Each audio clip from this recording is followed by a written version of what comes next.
So today we're going to talk about the status of marriage, what constitutes a marriage, according to John 4 in the story of the woman at the well. In John chapter 4, we have Jesus who is at a well, and there's a Samaritan woman who comes up to him.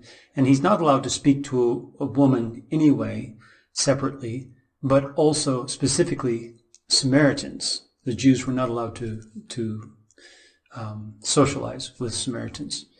So it's kind of a, double taboo, so to speak. And it says that Jesus said unto her, the woman said unto him, Sir, give me this water that I thirst not, neither come hither to draw. Because he said that he could give her well of water springing up into everlasting life. So she asks for it. And Jesus said unto her, Go call thy husband. This is verse 16. Go call thy husband and come hither. The woman answered and said, I have no husband. Jesus said unto her, Thou hast well said, I have no husband. For thou hast had 5 husbands, and he whom thou now hast is not thy husband. In that saidst thou truly. The woman said unto him, Sir, I perceive that thou art a prophet. So, there you go. What do we make of this? Well, I have heard sometimes where this has been used to say that anyone who lives together is husband and wife. But that is the opposite of what it's saying. Because if that were true, then the man that she is with now is her husband also. But that's not the case. Jesus said unto her, Thou hast well said, I have no husband. Right?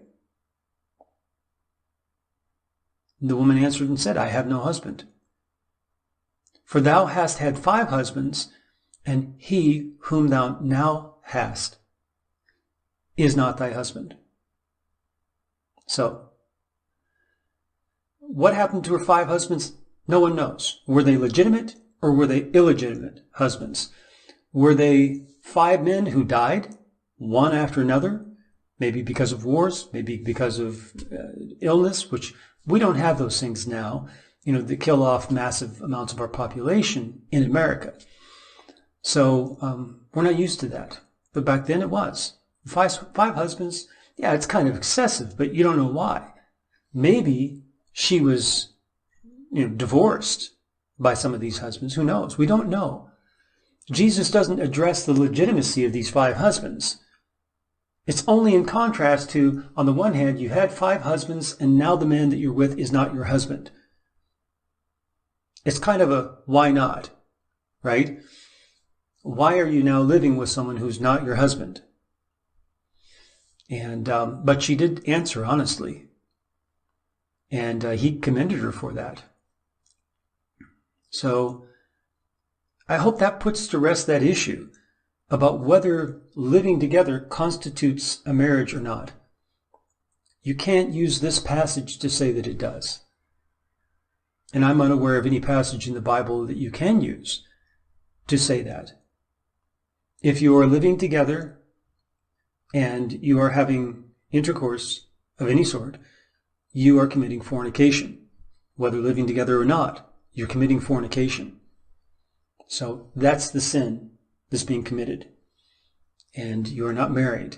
So you can't treat it as a marriage and bring in the issue of divorce. If 2 people who are in fornication separate, that's good. It doesn't constitute adultery if they then go marry. Right? Let's say they're 2 single people who have never been married and they start fornicating. And they live together and start fornicating. And then they separate. And one of them goes and marries someone. They haven't committed adultery. They were fornicating and they stopped, and that's good. But by marrying, they don't commit adultery. They were not married. I know by our modern standards in some states here in the United States, that may constitute a legitimate partnership of marriage, right? On the books, maybe, but that's not biblical. So there must be actual marriage for it to be considered a marriage. And I would just warn not to go outside of the bounds of what Jesus lays down, even for the sake of being more conservative. What Jesus says is the limits, whatever they are, whether we like it or not. If we refuse to align with him, then we are in disobedience to him. Our teaching is wrong. Our understanding is wrong of the Christian life. Our judgments about our brothers and sisters are wrong, and we need to realign those. So if a brother or sister has been living in fornication and they quit, that's a good thing. Now, it's not good that he or she had been fornicating, but the fact that he or she quit is an excellent thing. And Ezekiel talks about that in chapter 33, where he says that if a wicked man stops his wickedness, if he doesn't stop his wickedness, he'll die. But if he stops his wickedness and starts doing what's right and renews his pledge to God, he will live. It will be forgiven him. So he must stop. And it will be remembered no more, he says, as if he had not done it. That is true. And that is what it says. Go read Ezekiel 33. It says also of the righteous man, if he does righteousness, he will live. But then if he does wickedness, his righteousness he did before will not save him. And it will not be remembered anymore. He will die. So someone who is doing wickedness will die. Doesn't matter what they did before. Righteousness or wickedness. Doesn't matter. If they are doing wickedness, they will die. If they're doing righteousness, doesn't matter what they did before. Righteousness or wickedness. They're doing righteousness. They've renewed their pledge to the Lord, and they will live. And wow, that sounds a lot like the gospel message, doesn't it? So no wonder, because Jesus' gospel is not his gospel. It's the Father's gospel. He says, I only speak what I hear from the Father. That means his gospel message is the Father's gospel message, and the Father is intensely involved in the Old Testament, as is Jesus, as well as the Word of God. So we shouldn't be surprised that those messages are speaking the same. So we can't say that just by living together, you're married. If you're living together and acting like a husband and wife in all ways, or like partners, or however you want to describe it, if you're doing those things that you should not be doing because you're not married, you are fornicating. You need to stop it. And if someone has a history of that, where they did it and they stopped it, you should not hold it over them. Let's say you're considering marrying them, and you're looking into their past, and you say, well, but you lived with this woman, and you were fornicating with her. Yeah, it was fornication. It was wrong. Absolutely wrong. And hopefully that person wishes that they had not done that they had lived a righteous life in that period. But you can't go back and change what happened.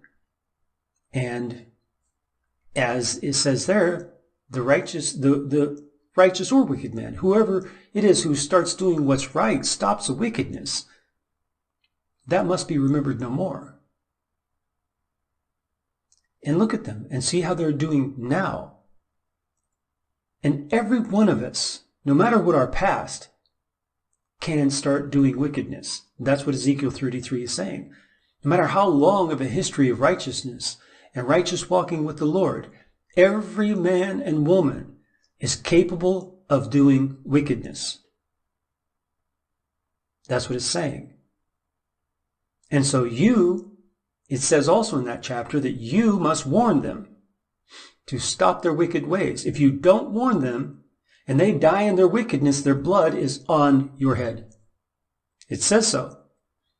So let's say you marry someone and they've been walking righteously, and you marry them.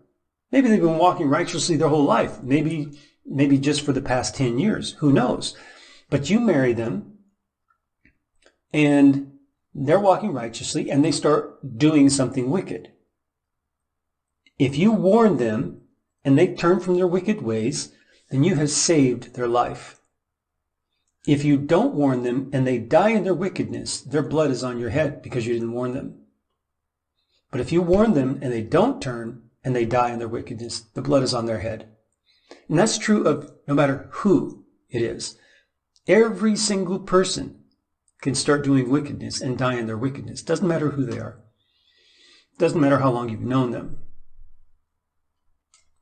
Doesn't matter how much they're involved in church, in your church, or a church that you approve of. Every one of them is capable of doing wickedness. That's why we have to be very careful with whoever we are married to very carefully encourage them in the Lord every single day. And remember that when you are married, you are one flesh, which means that their body is accountable to you. And if you don't keep it accountable to you, then you leave open the door for the devil. You must keep their body accountable to you and your body be accountable to them. And encourage each other in your faith in the Lord every single day without fail. Do not grow tired of that. Do not grow weary. Do not start creating a second life that's hidden from the other person. I've seen that with couples. I've seen that, and it's horrible. It's so destructive. This is your life. This is your flesh. This is who you are. And so just as you take care of your body every single day and you pay attention to it, the same is true of the body of your spouse. And a spouse is someone you're married to. You're married to. And marriage is not constituted by living together. Jesus said the opposite here. So keep that straight and make your judgments straight. And be as the Lord when He looks at it. Look at it that way. And if God is calling you to something, don't nitpick. Walk into it in faith and embrace it. Because when you do, then the Lord confirms that that is indeed the way to go. So respond to the word of the Lord. Keep walking with Him. If you are married, be like this with your spouse.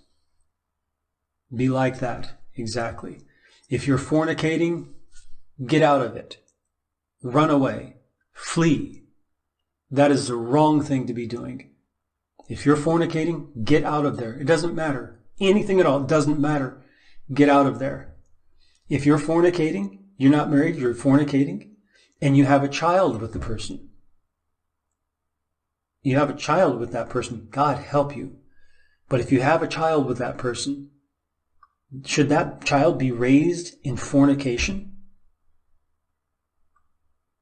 No. If the person will marry you, marry. If not, do not continue in fornication. So, do what is right. Every one of us has had times in our life where we have not done what is right, whether we are aware of it or not. It's true. But we need to do what is right now and continue to the end. May the Lord bless you as you seek Him with all your heart.